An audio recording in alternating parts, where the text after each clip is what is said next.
America ഇന്ത്യക്ക് തരാമെന്ന് പറഞ്ഞൊരു വിമാനമായിരുന്നു F-35 യുദ്ധവിമാനം. പക്ഷേ നമ്മൾ അതിനോട് വലിയ താല്പര്യമൊന്നും കാണിച്ചില്ല. ഇപ്പോൾ ആദ്യമായിട്ട് F-35 തിരുവനന്തപുരം ഇൻ്റർനാഷണൽ വിമാനത്താവളത്തിൽ വന്നിറങ്ങി. ശരിക്കും പറഞ്ഞാൽ അവർ പറയുന്ന അത്രയും കൊട്ടിഘോഷിച്ച് അത്രയും മികവൊന്നും F-35-നില്ല. ഇത്രയും ദിവസമായിട്ട് തിരുവനന്തപുരത്ത് പെട്ടുപോയ അവസ്ഥയായിരുന്നു F-35. അല്ല, അങ്ങനെ ഒരു മികവ് അതിന് ഇല്ലെന്ന് പറയാൻ പറ്റില്ല. പക്ഷേ ഇതവരൊരു കെണിയിൽപ്പെട്ടതുപോലെ ആയിപ്പോയി. പുറത്ത് പറയാൻ പറ്റാത്ത അവസ്ഥയാണ് അവർക്ക്. അവർ ഇംഗ്ലണ്ടിൽ നിർദ്ദേശം വരെ കൊടുത്തു മാധ്യമങ്ങൾക്ക്, ഈ വാർത്ത അധികം പൊലിപ്പിക്കരുത് എന്ന് പറഞ്ഞ് നിർദ്ദേശം കൊടുത്തതായിട്ട് മാധ്യമങ്ങൾ പറഞ്ഞു. ഫർദർ റിപ്പോർട്ടിംഗ് ഒന്നും വേണ്ട എന്ന് റോയൽ നേവി ആവശ്യപ്പെട്ടു. അതുകൊണ്ട് ഞങ്ങൾ കൂടുതലൊന്നും പറയുന്നില്ല. അവർക്ക് ഇവിടെയും സ്വാധീനമുണ്ടെന്ന് ഞാൻ കരുതുന്നു. കാരണം ഇവിടുത്തെ മാധ്യമങ്ങളൊന്നും മിണ്ടുന്നില്ല. ഇവിടുത്തെ മാധ്യമങ്ങൾ F-35Bയുടെ വാർത്ത കൊടുക്കുന്നുണ്ട്, അത് ഓൺലൈനിൽ കൊടുക്കും. ബട്ട് ചാനലിൽ നേരിട്ട് ഇവിടെ മുഴുവൻ അമേരിക്ക വിരോധികളാണ്. അതെ, അറിയാമല്ലോ, ഇടതുപക്ഷവും ജിഹാദികളും രണ്ടുപേരും അമേരിക്കൻ വിരോധികളാണ്. അവർക്ക് കിട്ടിയ സുവർണാവസരമാണ് ഈ F-35Bയെ കളിയാക്കാം, ചർച്ച വയ്ക്കാം, അമേരിക്കയെ ആക്രമിക്കാം, ട്രംപിനെ പുച്ഛിക്കാം, ഇതൊക്കെ ചെയ്യാം. പക്ഷെ ഒരെണ്ണ അനങ്ങണമില്ല. ശരിയില്ല. നരേറ്റീവ് കൺട്രോൾ ചെയ്യാൻ ബ്രിട്ടീഷുകാർക്കറിയാം. അമേരിക്ക ആയിരിക്കില്ല, ബ്രിട്ടീഷുകാരായിരിക്കും ഈ നിർദ്ദേശം ഇവർക്ക് കൊടുത്തിരിക്കുന്നത്. അവിടുത്തെ മാധ്യമങ്ങൾ കൊടുത്ത പോലെ ഇവിടെയും അല്ലാതെ ആ വാർത്ത വേണ്ട കേട്ടോ. അതുകൊണ്ട് സ്ക്രോള് പോലും പോവില്ല. ഓൺലൈനിൽ ഇതിൻ്റെ സ്റ്റാറ്റസ് എന്നൊക്കെ പറഞ്ഞിട്ട് ബ്രിട്ടീഷുകാർക്ക് ദോഷം വരാത്ത രീതിയിൽ വാർത്ത കൊടുക്കും. റോയൽ നേവി എന്ന് കേൾക്കുമ്പോൾ ഇപ്പോഴും നമ്മുടെ മാധ്യമ പ്രവർത്തകർ എണീറ്റ് നിൽക്കും. അമേരിക്കയേക്കാൾ ഒരു ബഹുമാനം ഇംഗ്ലണ്ടിനോടുണ്ട്. അമേരിക്കയാണ് വലിയ പവർഫുൾ രാജ്യം. പക്ഷേ royal navy, HMS Prince of Wales എന്ന് പറഞ്ഞാൽ his Majesty's service Prince of Wales, ഇതൊക്കെ കേൾക്കുമ്പോൾ രോമാഞ്ചം വരും. അവരെ മോശപ്പെടുത്തി ഒരു വാർത്ത കൊടുക്കില്ല. സത്യത്തിൽ ഈ പാട്ട ഇപ്പോൾ 2 ആഴ്ചയായി കിടക്കും. ഇതെന്താ ചെയ്യേണ്ടതെന്ന് ആർക്കും പിടിയില്ല. ആദ്യം ഇത് നമ്മളുടെ ഇന്ത്യൻ എയർഫോഴ്സ് അറിയിച്ചത് we detected and allowed to land this plane. അതിൽ ഡിറ്റക്റ്റഡ് എന്നുള്ള വാക്ക് വളരെ പ്രാധാന്യമുള്ളതാണ്.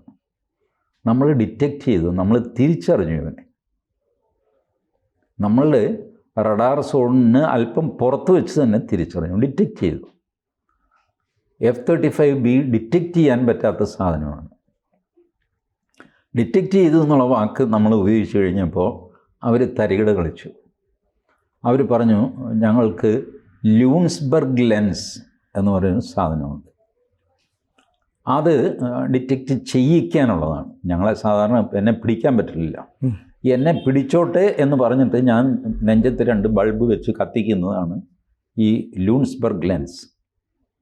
അതുകൊണ്ടാണ് ഇന്ത്യൻ എയർഫോഴ്സിന് ഡിറ്റക്റ്റ് ചെയ്യാൻ പറ്റിയത്. അപ്പം ഡിറ്റക്റ്റ് ചെയ്യാൻ പറ്റുന്ന ഏരിയയിലല്ല നിങ്ങൾ നിൽക്കുന്നത്. എന്നിട്ട് നിങ്ങൾ ലൂൺസ്ബർഗ് ലെൻസ് ഓണാക്കാൻ കാര്യം എന്താ? വാസ്തവത്തിൽ നിങ്ങൾക്ക് എന്താ പറ്റിയത്?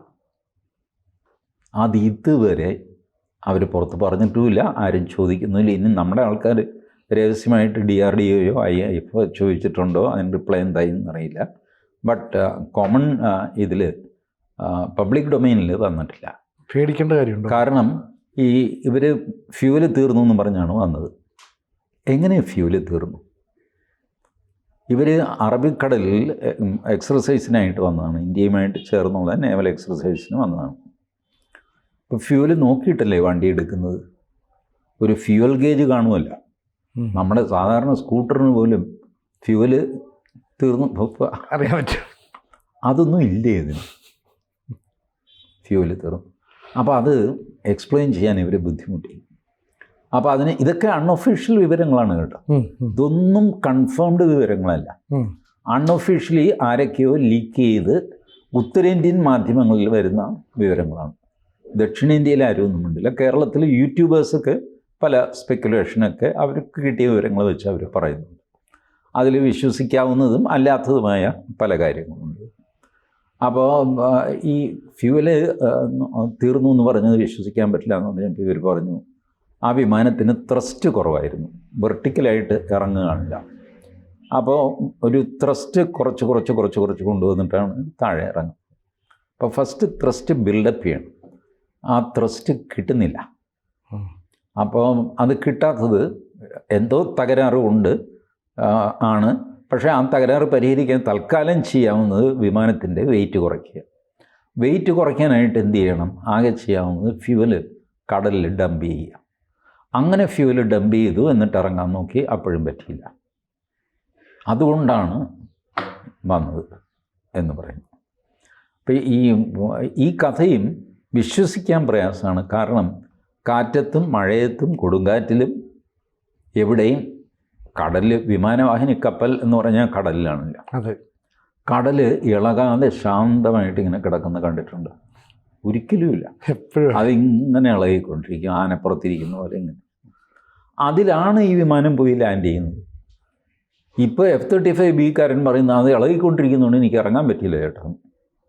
ഇതിൻ്റെ കൂടെയുള്ള വേറെ ചെറുതരം കപ്പലുകളുണ്ട്. വിമാനവാഹിനി കപ്പൽ ഒറ്റയ്ക്കല്ലല്ലോ സഞ്ചരിക്കുന്നത്, അതിൻ്റെ കൂടെ ഫ്രിഗേറ്റ് അത് സംവിധാനങ്ങളുണ്ട്. ഓരോ ഫ്രിഗേറ്റിലും ഹെലിപ്പാഡുണ്ട്.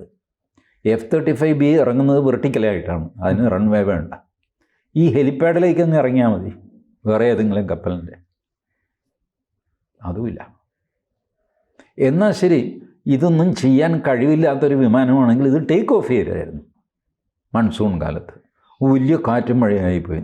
കാറ്റും മഴയും ഭൂമിയിൽ ആദ്യമായിട്ടുണ്ടാകും. കാറ്റത്തും മഴയത്തും ഓടാനല്ലേ ഈ വിമാനം ഉണ്ടാക്കിയിരിക്കുന്നത്. കാറ്റും മഴയും ഉള്ളപ്പോൾ ഇത് യുദ്ധത്തിന് പോകില്ല, അവിടെ ഇരിക്കും. മഴയൊക്കെ മാറട്ടെ ചേട്ടാ, എന്നിട്ട് യുദ്ധം ചെയ്യാമെന്ന് പറയും. They are unable to explain. ഇപ്പോൾ അവർ പറയുന്നത് 40 പേര് അമേരിക്കയിൽ നിന്നും ഇംഗ്ലണ്ടിൽ നിന്നും 40 പേര് തിരുവനന്തപുരത്തേക്ക് വരുന്നു ഇത് നന്നാക്കാൻ. വിദഗ്ധ സംഘം. 40 പേര് വന്നു കഴിഞ്ഞ് തോളത്തെടുത്തുകൊണ്ട് പോകാമല്ലോ. ഈ 40 പേരൊക്കെ ഒരു റിപ്പയറിന് ആലോചിച്ച് നോക്കി. നമ്മൾ സാധാരണ ഒരു 10 നില കെട്ടിടം പണിയുമ്പോൾ അവിടെ പോലും 40 എംപ്ലോയീസ് ഉണ്ടാകുക. 40 പേരൊന്നുമില്ല. ഇതിന് ഈ 40 പേര് ഒരു വിമാനം റിപ്പയർ ചെയ്യാൻ. പക്ഷേ അവർ പറയുന്നത് 40 പേര്. They are on the way എന്ന് പറഞ്ഞിട്ട് ഇപ്പോൾ 5-ാം ദിവസമായി. 5 ദിവസം വേണം അമേരിക്കയിൽ നിന്ന് ഇവിടെ എത്താൻ. ഇത് നടന്നു വരികയാണോ? പിന്നെ അടുത്ത നാടകം ഇത് അവിടെ തന്നെ ഇട്ടുകൊണ്ടിരിക്കും. ആദ്യമേ പറഞ്ഞ് ഇതിൻ്റെ പൈലറ്റ് അവിടെ തന്നെ കസേരയിട്ടിരിക്കുമെന്ന് പറഞ്ഞു. കുറച്ച് കഴിയുമ്പോൾ അവസാനം മതിയായി, എണീറ്റ് പോയി. ഇപ്പോൾ അവിടെ എന്തോ നമ്മളുടെ മെഡിക്കൽ സംവിധാനത്തിനൊരു മുറിയോ മറ്റോ ഉണ്ട്, അതിനകത്ത് ഇരിക്കുന്നു. എത്ര നേരം ഇതിൻ്റെ ചുവട്ടിലിരിക്കും, വെയിലും മഴയും കൊണ്ട്. ഇതാണെങ്കിൽ വെയിലും മഴയും കൊണ്ട് കിട്ടും. നമ്മുടെ ആൾക്കാർ പറഞ്ഞ് ഇതിനൊരു ഷെഡ് ഇട്ട് തരാം, ഒരു ഓലപ്പര കെട്ടിയാൽ മതിയല്ലോ മൗണ്ടിൽ. അതൊന്നും പറ്റില്ല, സാറ്റലൈറ്റ് നിരീക്ഷിക്കാനുള്ളതാണ്. സാറ്റലൈറ്റ്. കുറച്ച് കഴിഞ്ഞപ്പോഴാണ് ബോധം വന്നത്, ഇത് നമ്മുടെ സാറ്റലൈറ്റ്, ബ്രിട്ടൻ്റെ സാറ്റലൈറ്റ് മാത്രമല്ല, ബാക്കി നാട്ടുകാരുടെ മുഴുവൻ സാറ്റലൈറ്റ് ഇത് നിരീക്ഷിക്കുമല്ലോ. അവർക്കെന്താ കണ്ണില്ല. അപ്പം പറഞ്ഞു, അപ്പം എന്നാൽ നമുക്ക് ഹാങ്ങറിലേക്ക് മാറ്റാം. എന്നാൽ മാറ്റുന്നു, ഇതുവരെ മാറ്റുന്നുമില്ല. ഇപ്പം മാറ്റാനായിട്ട് ഇത് വലിക്കാനുള്ള ടോയിങ് യന്ത്രവും കൂടെ അവർ അമേരിക്കയിൽ നിന്ന് കൊണ്ടുവരുന്നു. ഇത് ആരും തൊടാൻ പാടില്ല. അങ്ങനെ കിടക്കുകയാണ് ഇപ്പോൾ. അപ്പം നിഗൂഢതയുണ്ടോ അതിനകത്ത്? തീർച്ചയായിട്ടും ഉണ്ട്.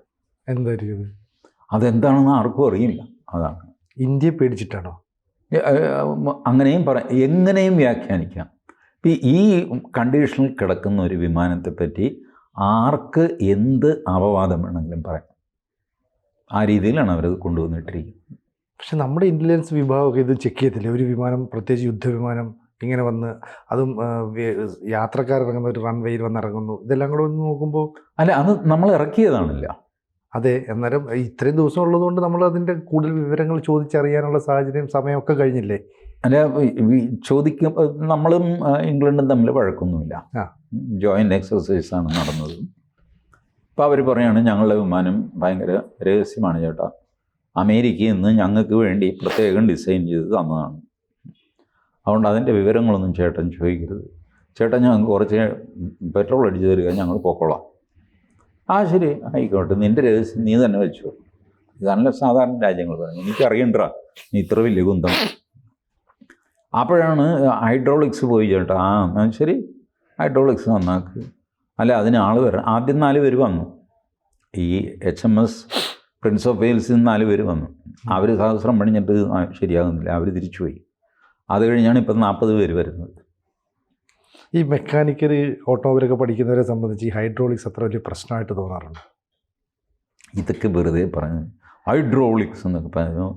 അത് ഹൈഡ്രോളിക്സ് ആണ് പ്രശ്നമെങ്കിൽ അതൊരു സിമ്പിളാണ്. പക്ഷേ അത് ഇലക്ട്രോണിക്സുമായിട്ട് ബന്ധപ്പെടുത്തി ആ ഇലക്ട്രോണിക്സിൽ വല്ല കുഴപ്പമുണ്ടായി കഴിഞ്ഞാൽ ഇവൻ പിന്നെ അനങ്ങില്ല. നമ്മൾ ഹൈഡ്രോളിക്സിൻ്റെ ഓയിൽ മാറ്റിയ ഓയിലല്ല, ഇതിൽ ഹൈഡ്രോളിക്സ് ഫ്യൂവൽ തന്നെയാണ് ഹൈഡ്രോളിക് ഫ്ലൂയിഡായിട്ട് ഉപയോഗിക്കുന്നത്. അങ്ങനത്തെ ഒരു സമ്പ്രദായമാണ്. ഈ സാധനം വലിയ കാര്യമൊന്നുമല്ല. ഇത് തിരുവനന്തപുരത്ത് നമ്മുടെ വർക്ക്ഷോപ്പിൽ ആ ജോസഫ് പേട്ടറിനെ വിളിച്ചു കഴിഞ്ഞാൽ പുള്ളി ഇത് റെഡിയാക്കി വിട്ടു കൊടുക്കും. പക്ഷേ ഇത് തൊടാൻ പാടില്ല, ആരും തൊടാൻ പാടില്ല. ശരി, അവർ 40 പേര് വന്ന് ചെയ്തിട്ട് പോട്ടെ. ഏതായാലും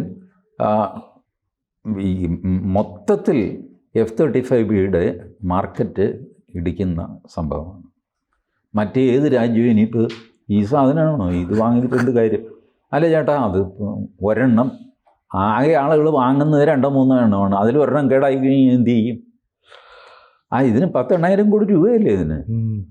ഇത്രയും കാശ് മുടക്കി ഒരു വിമാനം മേടിച്ച് നമ്മൾ 2 വിമാനം മേടിച്ചു, ഒരെണ്ണം കിടപ്പിലായി എന്ന് പറഞ്ഞു കഴിഞ്ഞാൽ എന്താ പറയുക? അതുകൊണ്ട് അപ്പം അങ്ങനെ മാർക്കറ്റിൽ വലിയ സംശയവും പ്രശ്നങ്ങളും ഒക്കെയാകും. അതുകൂടാതെ ഈ സ്പെക്കുലേഷനും ഒക്കെ ഉണ്ടാകും. ആരെങ്കിലും അതിലിടപെട്ടോ, ഇന്ത്യ ഇടപെട്ട് ഗ്രൗണ്ട് ചെയ്യിച്ചതാണോ ഡൗൺ ചെയ്യിച്ചതാണ്. കാരണം ഇന്ത്യ ഡിറ്റക്റ്റഡ് എന്നൊരു വാക്ക് ഉപയോഗിച്ചുകൊണ്ട് പിടിക്കപ്പെട്ട് കഴിഞ്ഞിട്ടാണ് ഇവൻ പറയുന്നത് ചേട്ടാ എൻ്റെ ഫ്യൂവൽ തീർന്നു, എനിക്ക് ഇറങ്ങണം. പിടിക്കപ്പെടുന്നതിന് മുമ്പ് ഇങ്ങോട്ട് വിളിച്ച് പറഞ്ഞാണ് നമുക്ക് മനസ്സിലാക്കാം അവൻ്റെ എമർജൻസിയാണ്. ഒന്നിൽ ഈ വിമാനം തിരിച്ചു കൊണ്ടുപോകുമ്പോൾ അല്ലെങ്കിൽ ഇതിൻ്റെ പ്രശ്നം പരിഹരിക്കുമ്പോൾ വെളിപ്പെടുത്തുമോ എന്തായിരുന്നു ഇത്രയും കാലം? നമുക്ക് അങ്ങനെ പ്രതീക്ഷിക്കാമോ? ഇല്ല, അവർ വെളിപ്പെടുത്തുകയൊന്നുമില്ല. അവർ വെളിപ്പെടുത്തില്ല. അവരിപ്പോൾ ഈ വിമാനം ചിറകൊക്കെ അഴിച്ചിട്ട് എല്ലാം കൂട്ടിക്കെട്ടി വേറൊരു വിമാനത്തിലാക്കിയിട്ട് തിരിച്ചു കൊണ്ടുപോകാം, അങ്ങനെ എന്തെങ്കിലും ആയിരിക്കും ചെയ്യുന്നത്. ഇവിടെ വെച്ച് അവർക്ക് എന്തെങ്കിലും ചെയ്യും. പക്ഷേ ഈ 40 പേര് വരുന്നത് എന്തിനാണെന്ന് മനസ്സിലാവണില്ല. നമുക്ക് നോക്കാമല്ലേ? അതിൻ്റെ ചുറ്റും കൂടി നിൽക്കാനായിരിക്കും, മറഞ്ഞു നിൽക്കാൻ. നമുക്ക് നോക്കാം. കൂടുതൽ വാർത്തകളും വിശേഷങ്ങളും നിങ്ങളിലേക്ക് എത്താൻ ABC മലയാളം സബ്സ്ക്രൈബ് ചെയ്യുക, ബെൽ ബട്ടണും അമർത്തുക.